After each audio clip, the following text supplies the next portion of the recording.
Muy buenas tardes. Para la Benemérita Biblioteca Nacional es un gusto unirse a la Academia Morista Costarricense para iniciar un nuevo ciclo de conferencias de la Cátedra Juan Rafael Mora. Esta tarde la conferencia Nicaragua en vísperas de la llegada de William Walker y a cargo de la doctora Ana María Botey Sobrado. Estas conferencias son muy importantes porque permiten a la ciudadanía conocer con mayor profundidad lo referente a la campaña nacional, sus héroes, la defensa de nuestra soberanía, el contexto histórico, político, social de la época de la campaña nacional y muchos otros aspectos relevantes.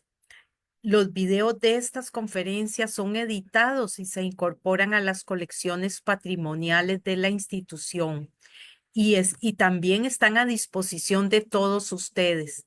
Constituyen un recurso muy valioso de apoyo a los programas educativos. Invitamos a todos los educadores a utilizarlos para que sus estudiantes conozcan más sobre la campaña nacional. Un agradecimiento a la conferencista de esta tarde, la doctora Botey Sobrado, que también es la coordinadora de la cátedra Juan Rafael Mora. Un saludo a la doctora Elizabeth Fonseca, presidenta de la Academia Morista, a Manuel Solano de la Benemérita Biblioteca Nacional y a Daniel Bonilla de la Academia Morista que apoyan la transmisión y logística de la actividad. Un especial agradecimiento a los miembros de la Academia Morista y a quienes nos acompañan en vivo, así como a las personas que posteriormente vean el video de la conferencia, que va a permanecer en los Facebook, Biblioteca Nacional Costa Rica y Academia Morista. La doctora Elizabeth Fonseca no puede acompañarnos esta tarde y me ha pedido presentar a la conferencista. Ana María Botey Sobrado es doctora en Historia por la Universidad de Costa Rica. Trabajó en la Universidad Nacional y en la Universidad de Costa Rica, donde ha realizado una gran labor como docente y en la difusión del nuevo conocimiento histórico que se genera en las universidades públicas.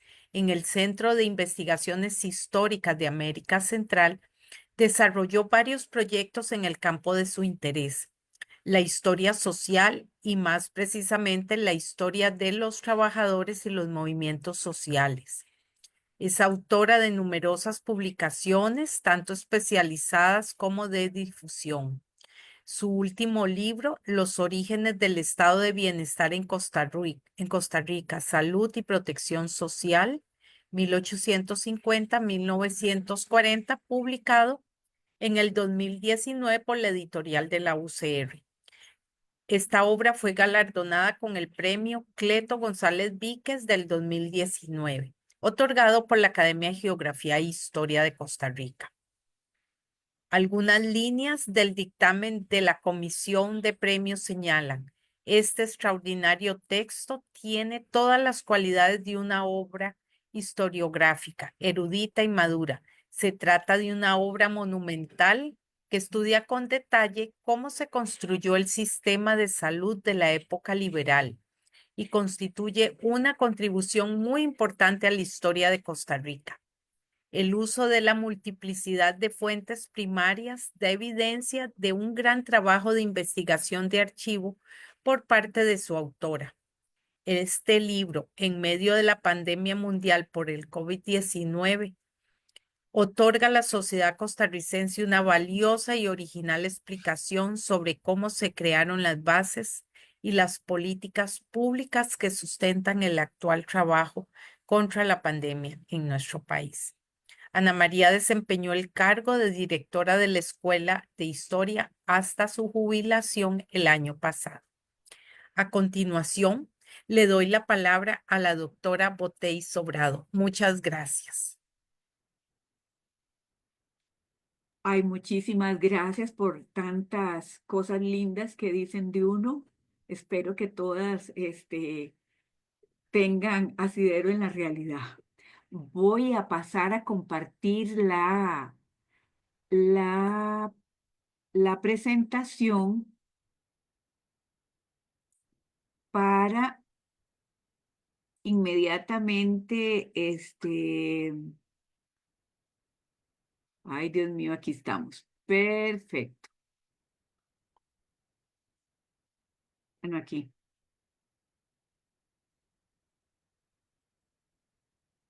Vean, este tema de hoy, quien más propiamente lo podría exponer son los historiadores nicaragüenses. Pero en vista de que es un poco difícil contar con ellos, hoy yo me voy a hacer cargo de hablarles de cómo era Nicaragua en vísperas de la llegada de William Walker, que fue en el año de 1855.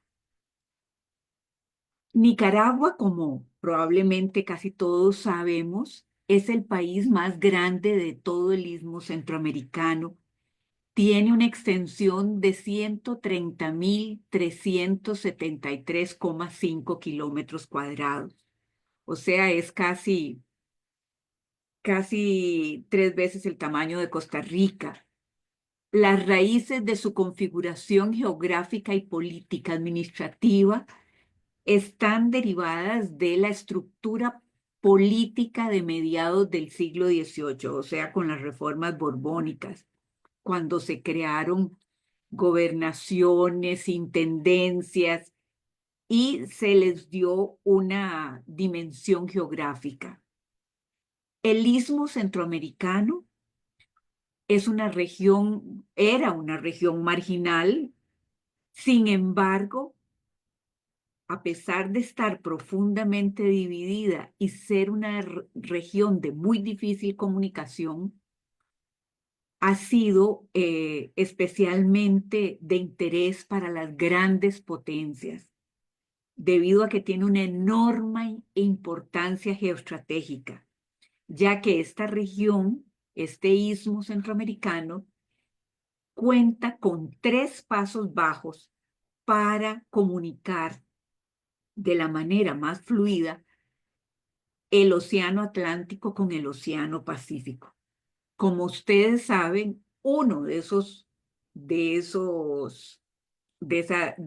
importantes pasos lo ha constituido siempre Río de San Juan, Lago, Nicaragua, Istmo de Rivas, pero también el que es por excelencia el paso más importante es el que hoy forma parte del llamado Canal de Panamá. Es tan importante que vean que hoy Trump lo reclama.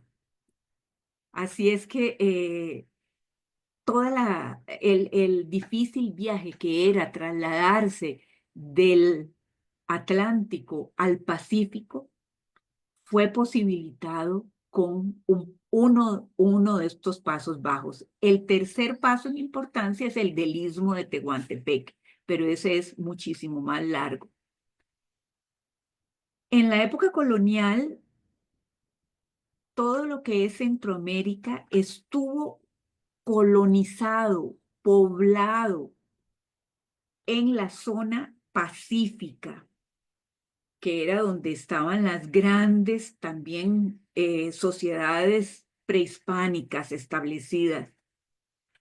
Y es una área de terremotos y erupciones. Y en el caso de Nicaragua, las principales ciudades se establecieron entre los lagos y el Pacífico. O sea, el lago de Nicaragua, el lago aquí lo vemos. Bueno, aquí en estos mapas, uno es un mapa muy antiguo. Aquí solo vemos el lago de Granada y el que está aquí, el lago de Nicaragua, y vemos a Managua, pero muy cerca de aquí estaría Granada y más al norte estaría León, que León era la capital colonial.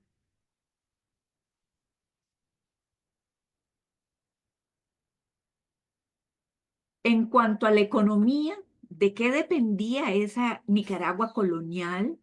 Dependía de una economía sustentada por supuesto, en las subsistencias, en la exportación de maderas, de alquitrán, de brea, de grandes haciendas ganaderas que permitían no solo el ganado en pie para la exportación, sino los cueros, que eran importantísimos para una producción que también poseía Nicaragua, que era la producción de añil.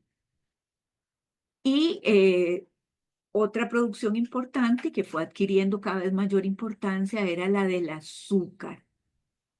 El añil se comercializaba especialmente con los grandes comerciantes de Guatemala, quienes a su vez daban habilitaciones a los pequeños productores.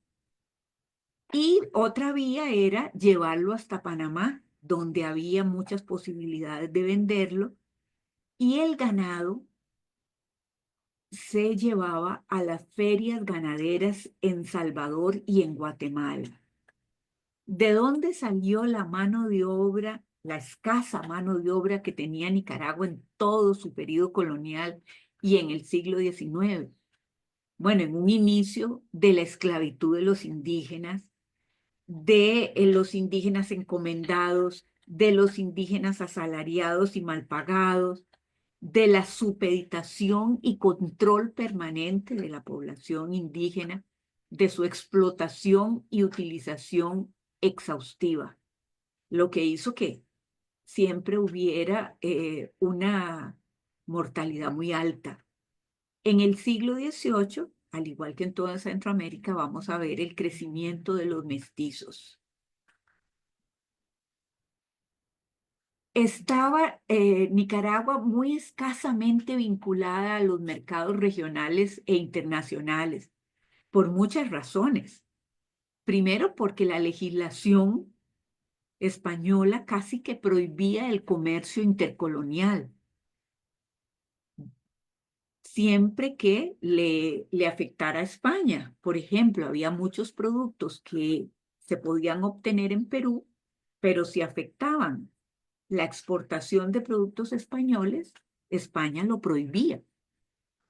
Y también el monopolio español que establecía solamente algunos puertos en el Caribe posibilitados para comerciar. Y el Caribe era una zona plagada de peligros, no solo muy alejada de las poblaciones del Pacífico, sino que toda la costa caribe de Centroamérica estuvo permanentemente sitiada por los piratas ingleses. Ahora, ¿quiénes organizaban la vida política en la colonia y posterior a la independencia? Los cabildos. Ellos no solo era la vida política, sino la vida económica, social, todas las medidas de salud, de los niños abandonados, de qué se producía, de cómo incentivar la producción, sobre los caminos.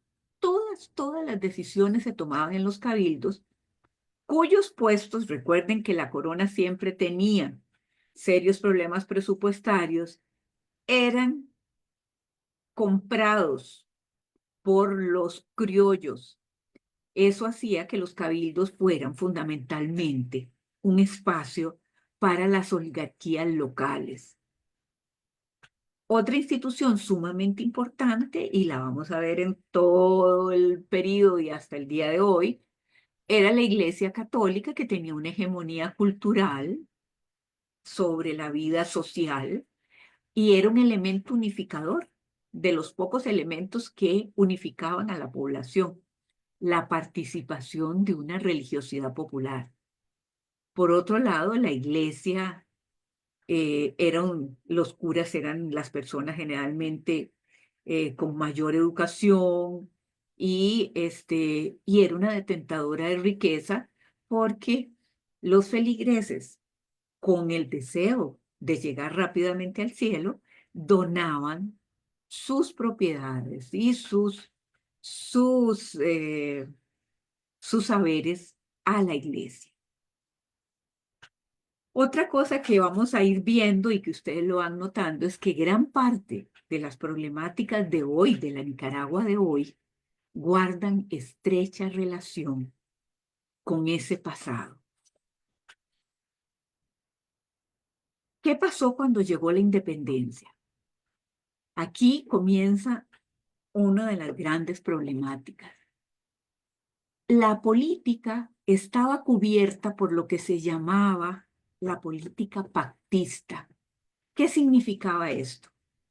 Que el rey establecía pactos con, ya fuera con los gremios, con los cabildos, etcétera, para que estos pueblos le guardaran fidelidad y él iba a respetar sus intereses.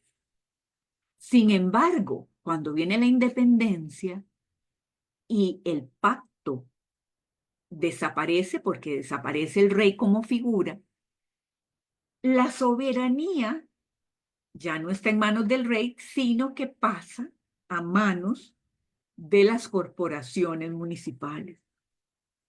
Por eso es que cada corporación municipal va a tener que aceptar decisiones de autoridades de la República cuando se establecen en República o o federales cuando formamos parte de la República Federal, y esto va a estar en serio conflicto.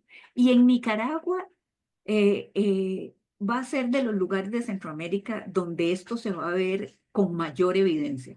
Aquí en Costa Rica lo vimos con la ley de la ambulancia y todos los cabildos queriendo ser los que iban a ser la capital del nuevo estado y a tener la hegemonía sobre todos los intereses.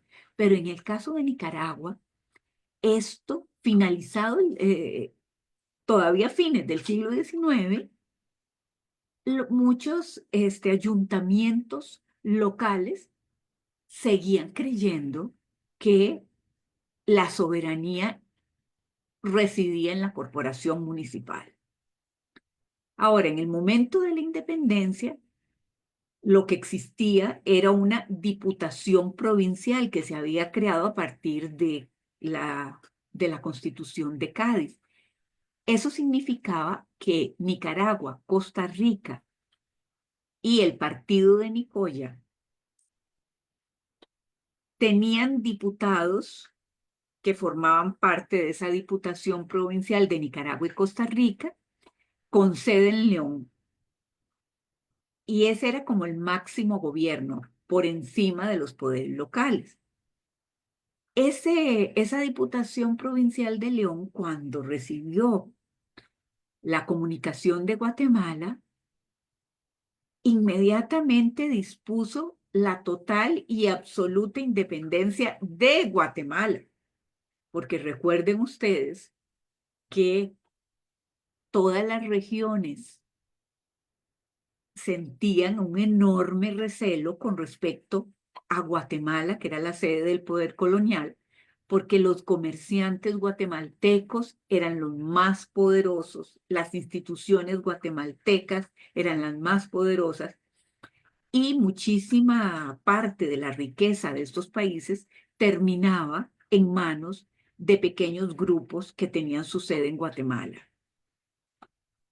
Sin embargo, con respecto a España, recuerden ustedes la famosa frase del Cabildo de León de que se iban a separar de España solo cuando los nublados del día se aclararan. Y además proclamaron su anexión al imperio de Turbide, como lo hicieron otros cabildos. Y prácticamente de 1821 a 1823, todo Centroamérica, de manera formal, estuvo vinculada al imperio de Turbide, incluso mandó diputados cuando cuando hubo un congreso, mandó diputados. Después ya Iturbide se convirtió en emperador y eso se acabó.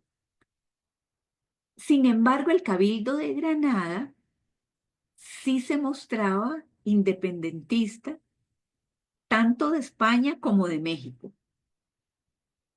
Y vemos cómo desde ese momento los cabildos de las ciudades principales, que eran León y Granada, comenzaron a disputarse espacios jurisdiccionales y a convertirse por tener el derecho a hacer la sede central, a ser la capital y a desafiar el gobierno central y más tarde el gobierno federal. Porque en 1823, a fines del 23, ya se decidió que el imperio de Iturbide había caído y que había que buscar una organización centroamericana. Y se mandaron diputados a Guatemala que establecieron en un congreso la creación de la República Federal de Centroamérica. Nicaragua estuvo vinculada a esa República Federal de Centroamérica de 1823 a 1838, aunque se convierte en república hasta 1854. Ahora, ¿qué pasó en ese periodo en que Nicaragua formó parte de la República Federal? Bueno, pues que los conflictos se agigantaron, porque a los conflictos internos que ya existían entre León y Granada, se unieron los conflictos que comenzaron a haber entre centralistas, que eran los conservadores, y federalistas, que eran los liberales, a nivel de Centroamérica. Entonces hubo, así cuando había guerras civiles en Centroamérica, también se reflejaban en Nicaragua.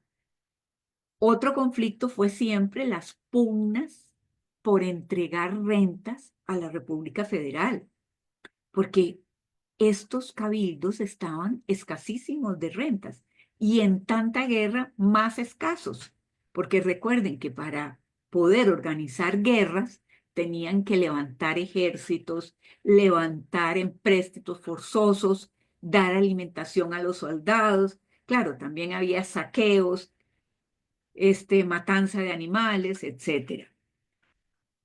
Recordemos que la República Federal tomó un empréstito con Inglaterra que se le fue en las guerras y Nicaragua se negó a pagar la parte que le correspondía de ese empréstito.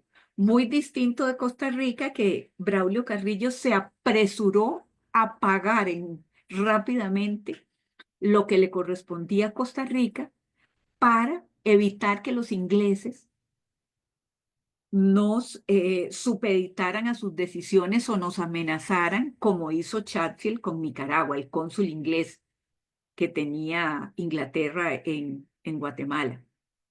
Por otro lado, Nicaragua nunca tuvo en este periodo una economía que sustentara al Estado, como se pudo hacer en Costa Rica a través del café más tarde. Aquí no. Las regiones producían cosas diferentes y sobre todo eran grandes extensiones ganaderas o azúcar para el consumo interno. Y la exportación era limitada. La exportación de maderas era tal vez otra cosa muy importante. Y luego, otro punto que atentó contra esta República Federal, que cuando estos estados estuvieron en condiciones de ofrecerle algo al mercado internacional, como Costa Rica café o Guatemala la grana, porque el añil de Centroamérica entra en crisis ya desde los inicios del siglo XIX,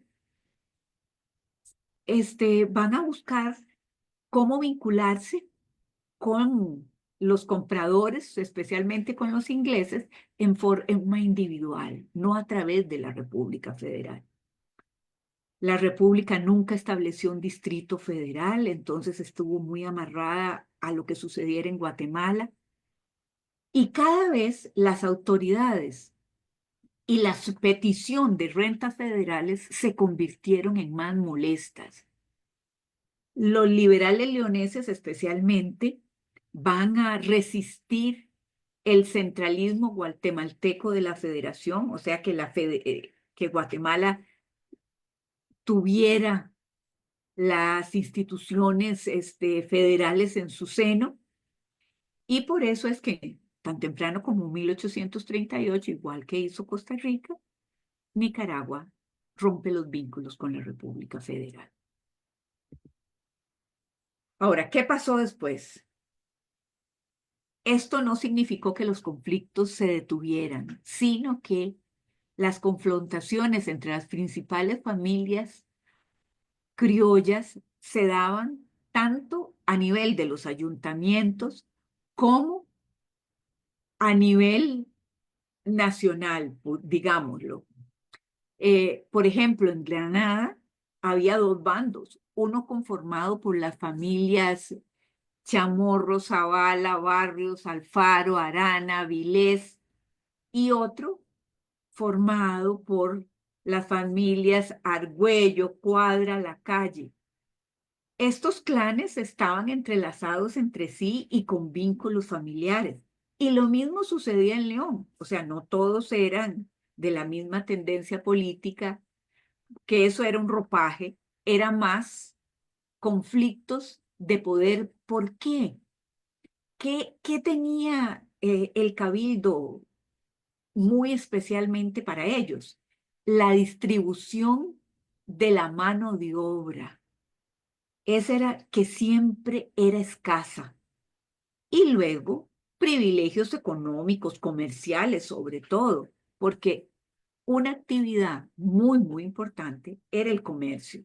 Era la actividad en realidad más rentable en esta época, porque la ganadería, el ganado criollo, como todos sabemos, era un ganado flaco, muchas veces enfermo, eh, que servía para salir de apuros, pero que no podía solventar eh, la, el consumo suntuario de una familia.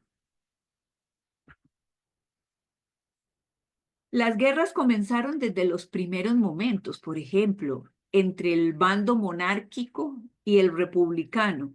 Estas se llevaron los años del 23 y del 25, o sea que inaugurada la República Federal y todavía seguían peleando. Luego, otra, otras guerras entre conservadores y liberales, entre centralistas y federalistas, que cubrieron la década del 20, 27, 28. Luego del triunfo de Morazán en 1829, Nicaragua vivió una década de tranquilidad, producto de que los gobiernos de Dionisio Herrera y José Cepeda estuvieron vinculados familiarmente con Morazán, cuando Morazán estuvo al frente de la República Federal. José Cepeda era cuñado de Morazán, por ejemplo. Sin embargo, en 1838, Cepeda es asesinado y se produce la separación de la federación. Esta es otra cosa que es muy común en esa Nicaragua. Los caudillos de uno y otro bando eran asesinados y los conflictos no cesaban. En 1838 se crea una nueva constitución con el propósito eh, de que no se crearan esos caudillos, pero lo que se hizo fue debilitar más la posibilidad de un gobierno central. ¿Por qué? Porque se fortaleció el poder legislativo, se crearon dos cámaras, una de diputados y otra de senadores. En la de senadores había dos representantes por cada uno de los departamentos. Estaba el departamento occidental, así se llamaba porque estaba más cerca del oeste, que correspondía a León y Chinandega. El oriental, o sea, más hacia el interior del territorio, que agrupaba a Granada y Chontales. El departamento septentrión, que era el norte que era Nueva Segovia y Matagalpa, y el meridional, que incluía a Rivas. Se debilita el ejecutivo y se elimina el vicejefe. Esto fue una especie de acuerdo entre los grandes terratenientes y comerciantes conservadores y los profesionales, intelectuales y pequeños propietarios liberales para aminorar los conflictos y tener un equilibrio entre el poder central y los poderes regionales. Un poco calmándolos a todos, pero impidiendo la creación de un poder central que es fundamental para la creación de un Estado-nación.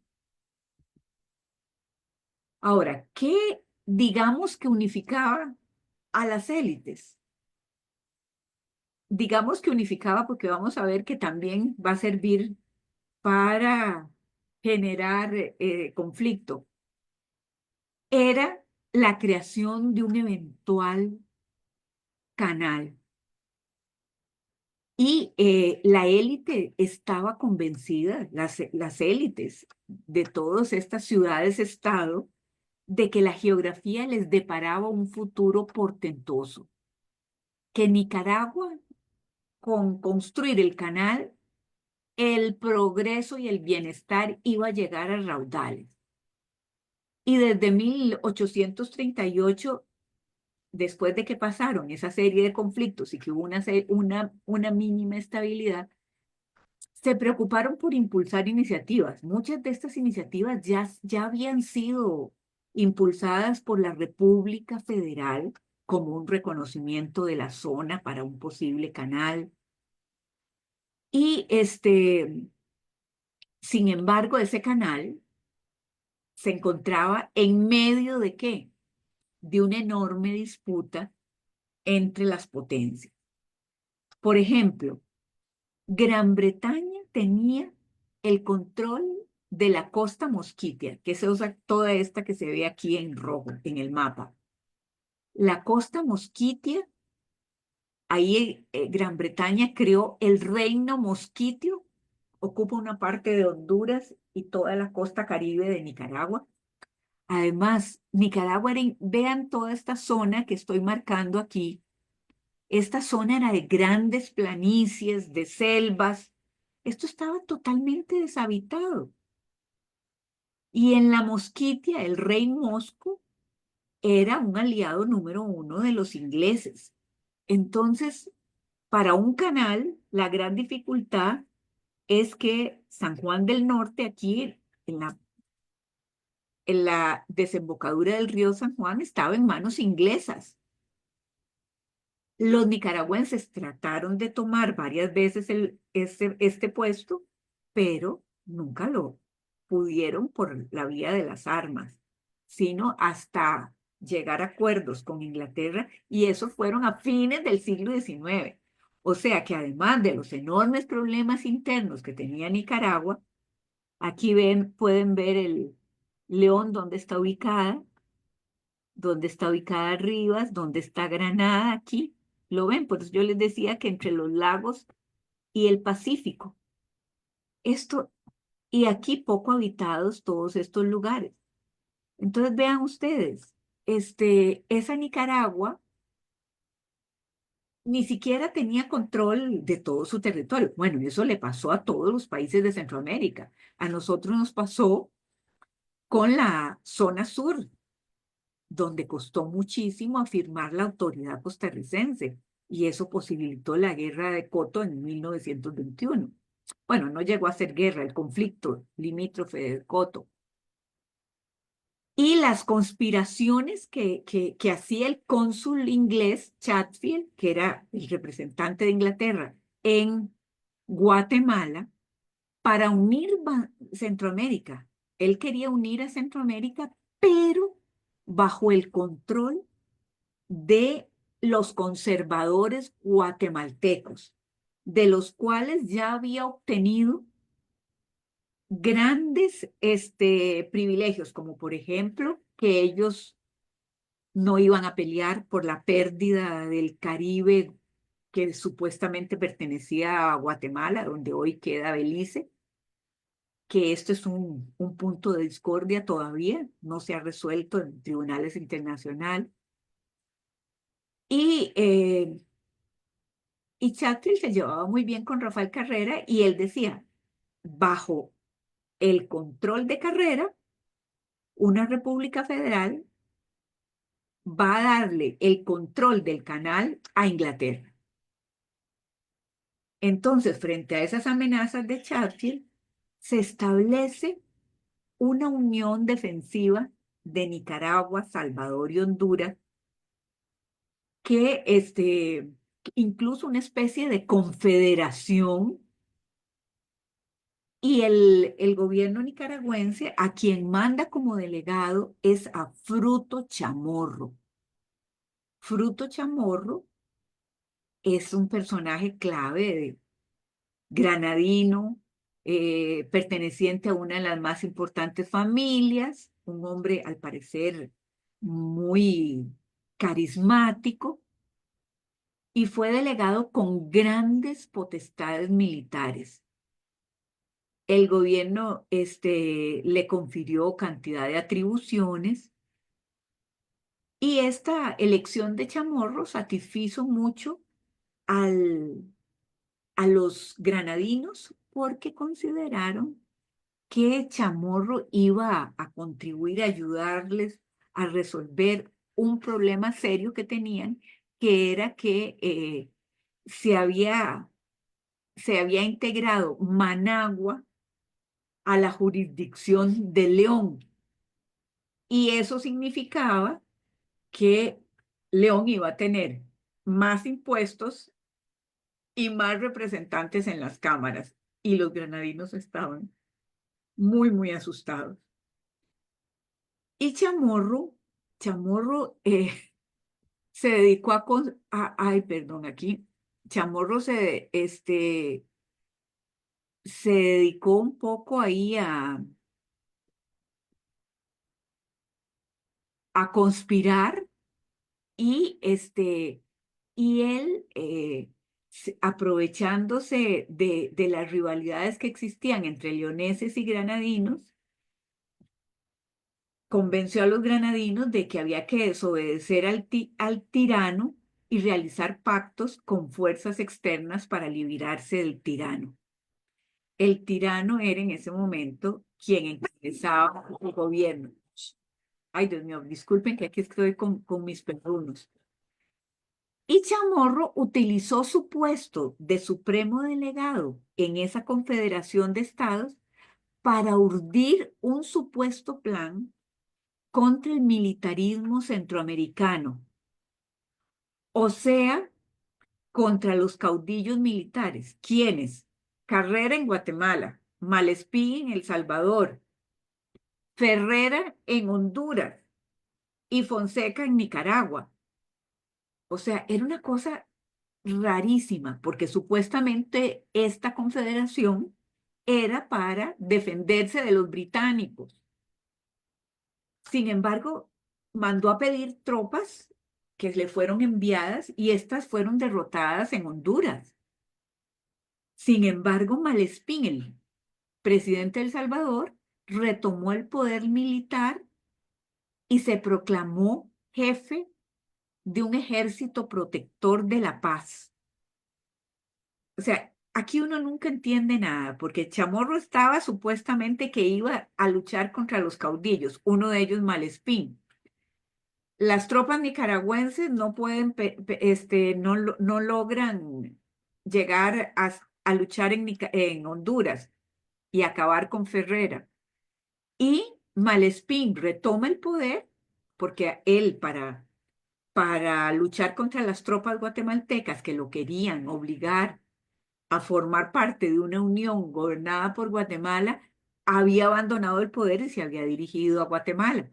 Vuelve, toma el poder, se proclama jefe de un ejército protector de la paz, une fuerzas con Salvador y con Honduras, ¿y qué hace? Y con Granada, Rivas y Masaya, y todos contra León. y en 1844 ataca la ciudad de León, la dejan totalmente destruida y fusilan al comandante en jefe. Se devuelve porque se inicia una sublevación en Salvador. Entonces uno aquí no termina de entender nada, porque la iniciativa confederada, que era para defenderse de Gran Bretaña, concluyó en guerras civiles y entre estados, favoreciendo la balanza a favor de quién, de los comerciantes y hacendados de Granada y de los comerciantes y hacendados de San Miguel, como de San Miguel en El Salvador. Esto es un enredo que explicárselos llevaría días, ¿verdad? Aquí nunca se ponían de acuerdo y lo único que hacían era empobrecerse más, empobrecerse, aniquilar la población. Por ejemplo, en la pérdida, los nicaragüenses que llegaron a Honduras fueron, rápidamente murieron 150 nicaragüenses, la mayoría indígenas. O sea, los pobres indígenas eran usados por estos caudillos en una u otra dirección sin que ni siquiera supieran para dónde iban, ¿verdad?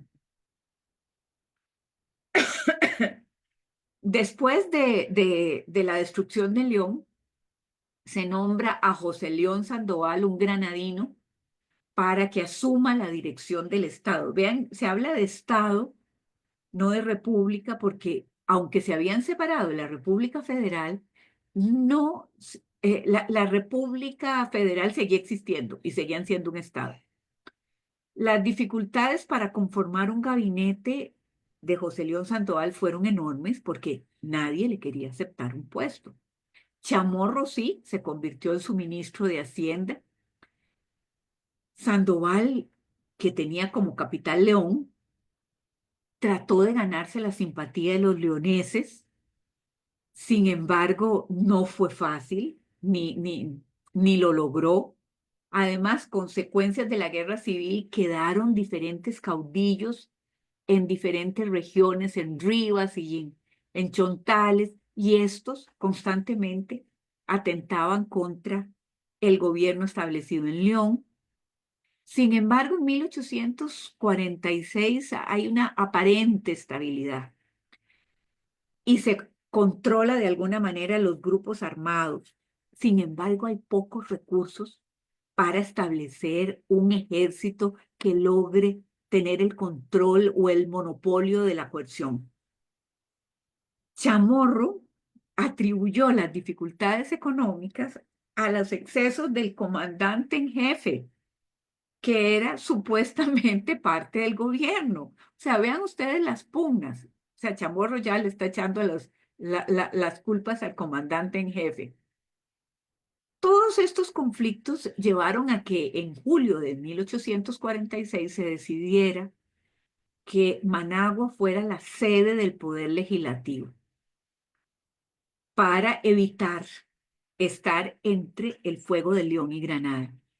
Y luego el mismo poder ejecutivo va a trasladarse a Managua. Sin embargo, va a ser hasta la década del 50 que se establece Managua como capital.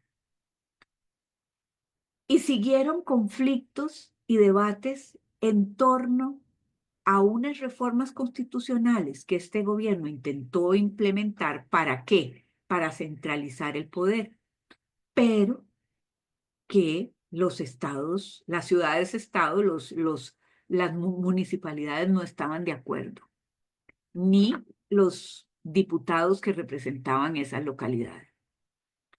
Ahora, ¿qué oportunidades perdió Nicaragua en ese contexto? Primero vamos a decirles que en Nicaragua lo que se respiraba era una admiración enorme por los Estados Unidos y por su posible involucramiento en la construcción del canal, que como yo les decía, soñaban con ese canal y creían que solo establecerlo ya traía la prosperidad. aunque había voces discordantes que decían, vean, primero reformemos las universidades, que seguimos con un currículum de la época colonial. Primero eduquemos al pueblo. Primero resolvamos los problemas de la producción. Sin embargo, las élites dirigentes, las que tomaban decisiones, soñaban con los Estados Unidos y la construcción del canal. Y eso los hizo desestimar por completo lo que nos amenaza hoy mismo, la doctrina Monroe,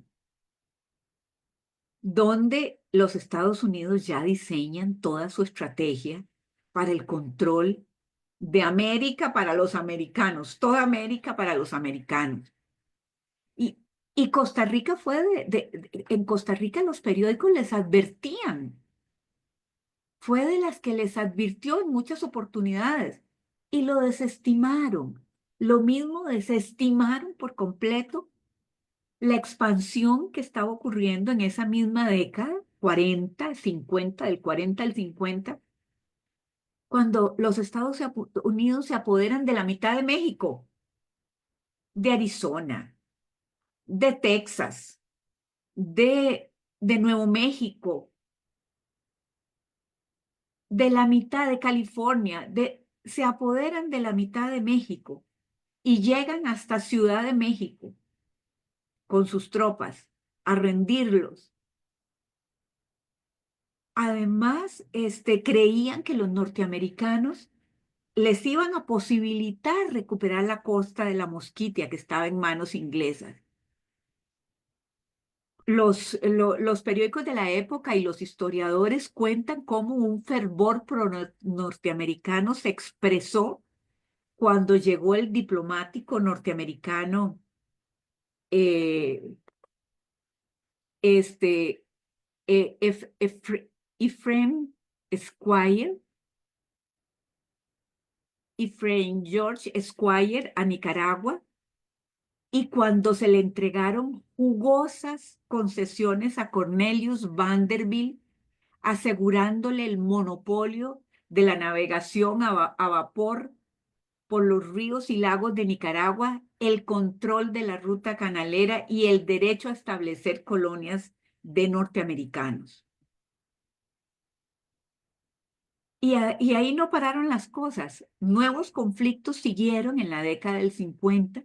En el 52 se trasladó la capital a Managua, ya oficialmente, para atenuar pugnas. En el 53, Fruto Chamorro fue elegido jefe supremo y va a ser el primer presidente de la República.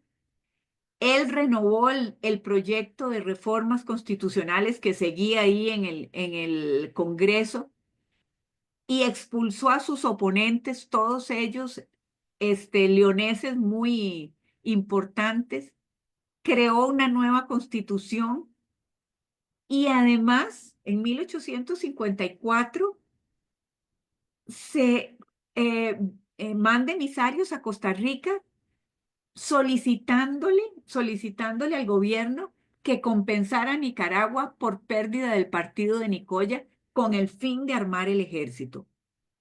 Él quería recursos ¿para qué? Para armar un ejército que estuviera bajo su control. Vean que ya él había logrado aprobar la constitución que le daba un conjunto de atribuciones. Sin embargo, cuando estaba en esa situación, se estalla una sublevación contra Chamorro en 1854. Y los bandos en conflicto no dudaron en buscar apoyos externos para dirimir esos conflictos internos. Los leoneses, en su admiración por el progreso de los Estados Unidos, minimizaron todo peligro. El gobierno provisional del Partido Democrático, ellos desconocieron a Chamorro y crearon un gobierno provisional encabezado por un jurista y diplomático de gran trayectoria, Francisco Castellón.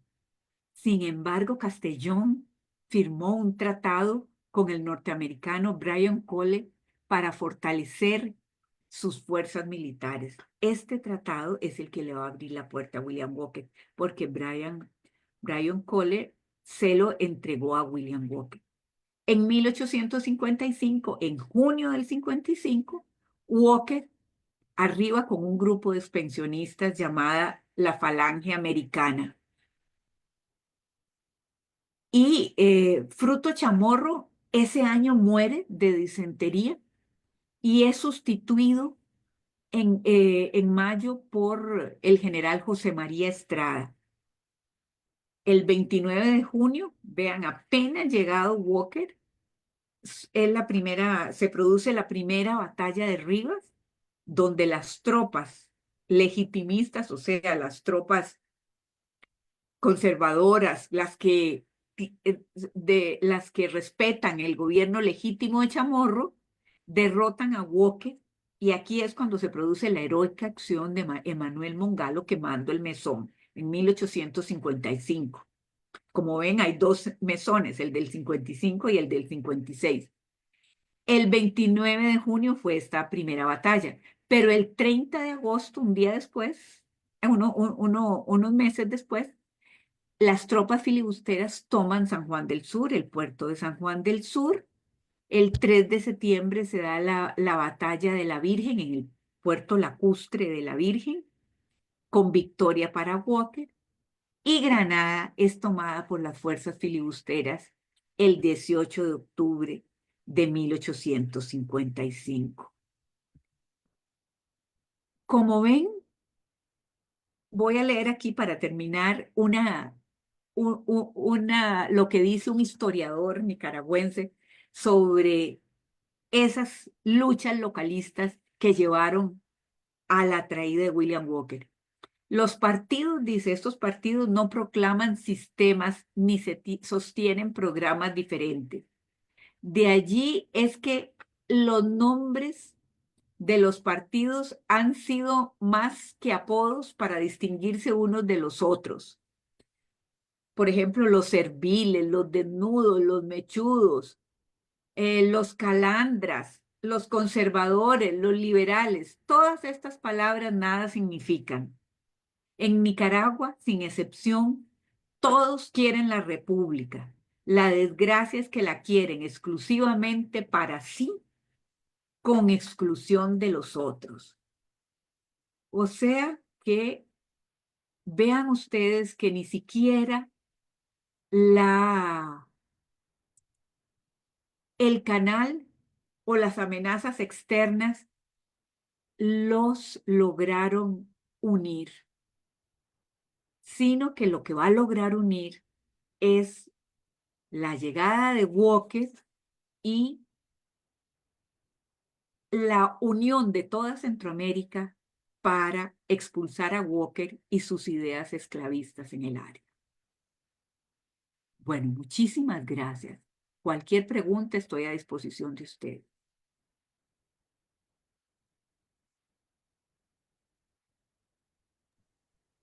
Muy bien, Ana María.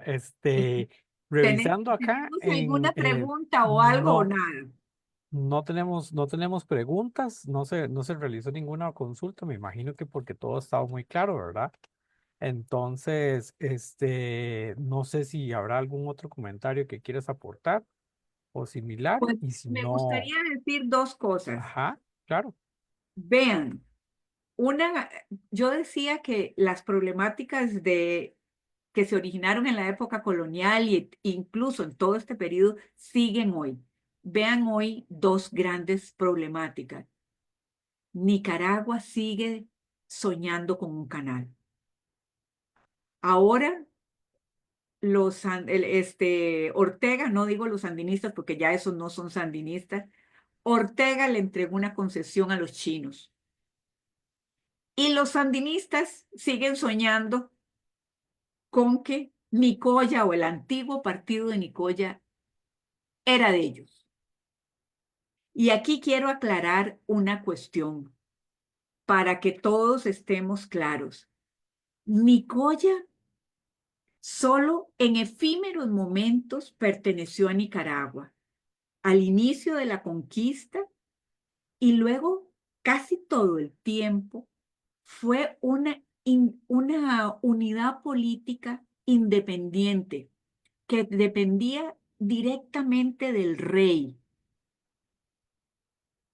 Desde 1602 a 1786. En 1786 sí se une de nuevo a Nicaragua hasta 1809, cuando se crea la Diputación Provincial de Nicaragua y Costa Rica, con sede en León, donde el partido de Nicoya tiene un diputado y Costa Rica creo que dos, Nicaragua dos. Entonces vean que tampoco es cierto que ese sueño que ellos tienen o esas exigencias de que les compensemos por la pérdida de lo que se llamaba Nicoya, sea válido. Por otra parte, todo lo que era la península tenía gran relación con el resto de lo que era Costa Rica, con bagaces y cañas que sí le pertenecían a la gobernación de Costa Rica y con el Valle Central.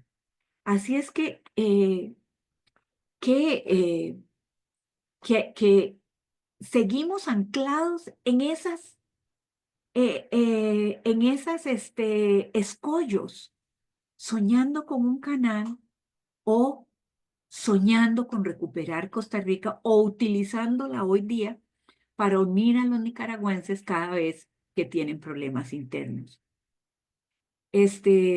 Nicaragua es un país enorme, bellísimo, riquísimo. Podría ser el más rico de Centroamérica. Solo falta que tengan la voluntad de hacerlo. Lastimosamente, fueron muy ingenuos y trajeron un enorme dolor a su pueblo y a toda Centroamérica con la llegada de William Walker en 1855 a Nicaragua. Bueno, esa sería todo. Si no hay ningún Aquí, bueno, comentario, acaba de surgir un comentario pregunta. a ver, ¿qué pasa? Dice Armando Vargas, Ah, don tanto el, Armando. regi- ajá, tanto el régimen de Granada, uy, se me movió, tanto el régimen de Granada como el de León contrataron, ay, ahí está escribiendo muy rápido. Fuerzas externas, fuerzas Sí, sí, externas. sí, sí, sabe que se me cargó muy rápido. Armando. Sí, exacto, ambos. Estamos cargando aquí. Y vamos a ver, Armando.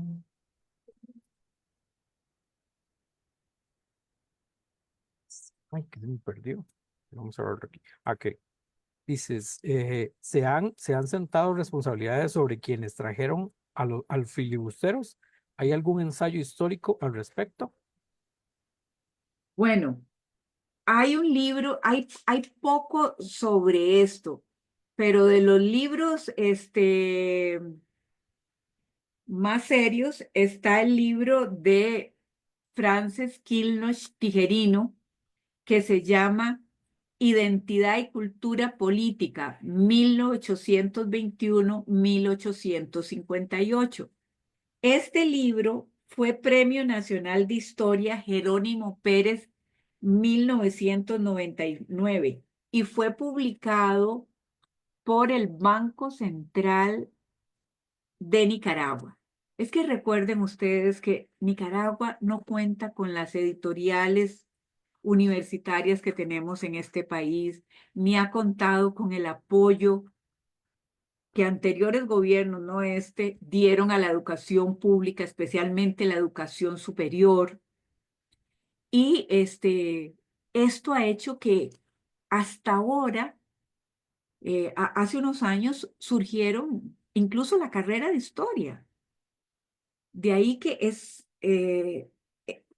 no es mucho lo que existe, pero este libro de Frances Kinloch Tijerino es de lo más claro con respecto a todo este periodo y muy rico en ver ese tema precisamente del que nos habla don Armando. Ahora sí, aquí tengo otra también de don Armando. Dice, tanto el régimen de Granada como el de León contrataron extranjeros para la guerra civil de 1854. ¿Por qué esa tendencia a meter extranjeros a dirimir sus diferencias? Esa tendencia porque lo único que les interesaba era la hegemonía de sus propios intereses. No eran, como lo dice muy bien Jerónimo Pérez, era tener el poder, pero solo para ellos. No construir un poder central. Ellos se disputaban ese poder, no lo querían construir, porque había que construir un poder central. Recordemos, para el caso de Costa Rica, qué significa construir un poder central. Construir un poder central significa definir un territorio. Y eso solo se resuelve no solo con tratados limítrofes, sino también con el control del territorio vía la organización política administrativa, la policía, los tribunales de justicia. También hay que crear un poder central, instituciones de ámbito nacional. Eso no eran capaces. Instituciones de ámbito nacional. Chocaban primero cuando las quisieron hacer, ¿de dónde salían los recursos? Porque para tener un Estado necesitamos fiscalidad. Y por supuesto que no querían contribuir para construir ese poder. Necesitaban un derecho propio, una economía que diera de forma directa o indirecta una base material a ese Estado. ¿Cuántos esfuerzos se hicieron en esa dirección en Nicaragua?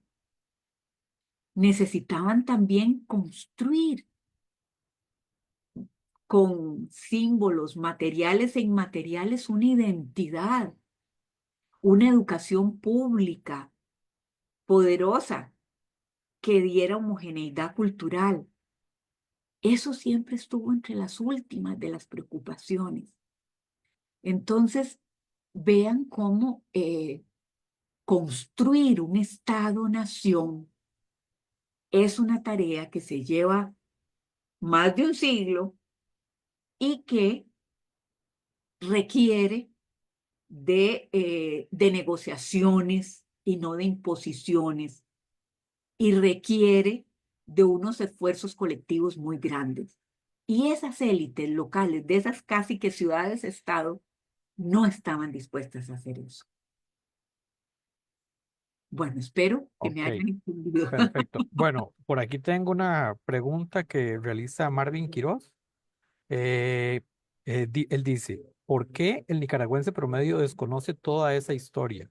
He tenido la oportunidad de estar en Nicaragua muchas veces y parece que para el nicaragüense promedio su historia empieza solo con la revolución sandinista.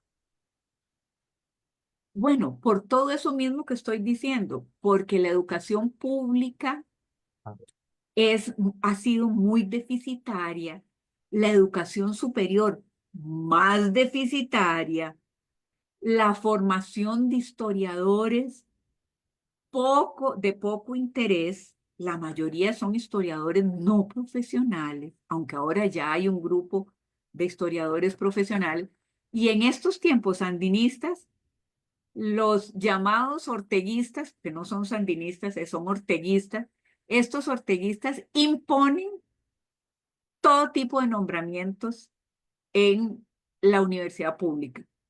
Una universidad que era muy seria era la universidad, la UCLA, que tenía un núcleo de historiadores muy valioso, la Universidad de los Jesuitas, pero recuerden que esa fue tomada y fueron tomada por el gobierno de Ortega el año pasado o antepasado y fueron expulsados todo su personal y contratados solo los de confianza.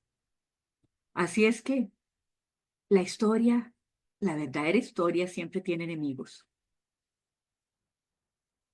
ok, bueno, bueno, hay, hay comentarios de agradecimiento, de excelente exposición, de Robert Sosa, de ¿cómo se llama? Iliana Zagot, y tenemos también a don Armando Vargas por aquí consultando. Ay, qué Dice, divino don Armando también.